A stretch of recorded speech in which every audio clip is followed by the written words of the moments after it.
globale, mais je la rattachais pas à moi en fait. Alors, ce qui trouve que vous gagnez, et dans la chanson Double Jeu qu'on vient d'entendre, vous dites « Lorsque je serai grand, je serai dans le showbiz ».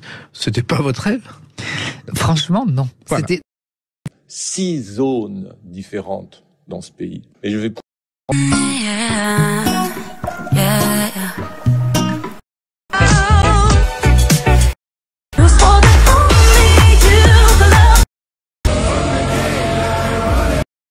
vraiment un tourbillon non-stop.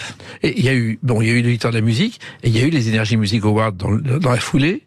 Il y a eu aussi le meilleur artiste français au World Music Award à Monaco. Encore une fois, là, on n'est plus dans l'amusement.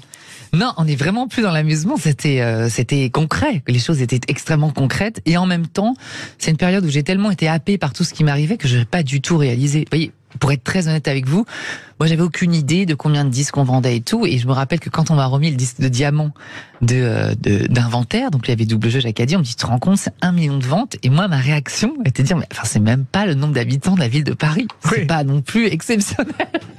Et là, on me dit, non, mais tu te rends pas compte qu'on ne vend plus du tout 1 million de disques. Bah, évidemment, aujourd'hui, bon, je pourrais mettre des cierges tous les jours pour revendre un jour 1 million de disques. Voilà. Mais à l'époque, j'avais aucune notion de c'était quoi beaucoup de disques, en fait.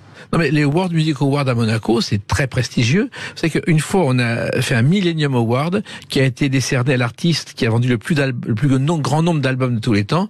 Et ça a été Michael Jackson dans la catégorie homme et Mariah Carey dans la catégorie femme.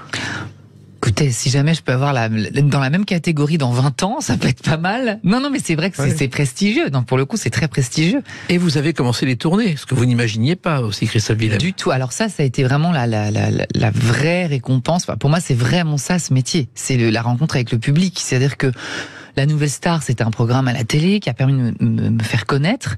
Après, c'est vrai que le jeu, entre guillemets, des médias, le tourbillon médiatique, j'ai pas une excitation particulière pour ça. C'est-à-dire qu'il y a beaucoup de gens, des fois, que ça amuse. Moi, pour le coup, la vraie récompense, c'est vraiment le moment où on rencontre le public. Et la première fois que je suis allé en tournée, j'ai vu mon public. C'est-à-dire qu'on peut mettre un visage sur toutes les personnes, potentiellement, qui avaient voté pour moi et qui m'ont soutenu. Ça, c'était une récompense incroyable. On a le trac de la scène, se retrouver en scène quand on n'en a jamais fait.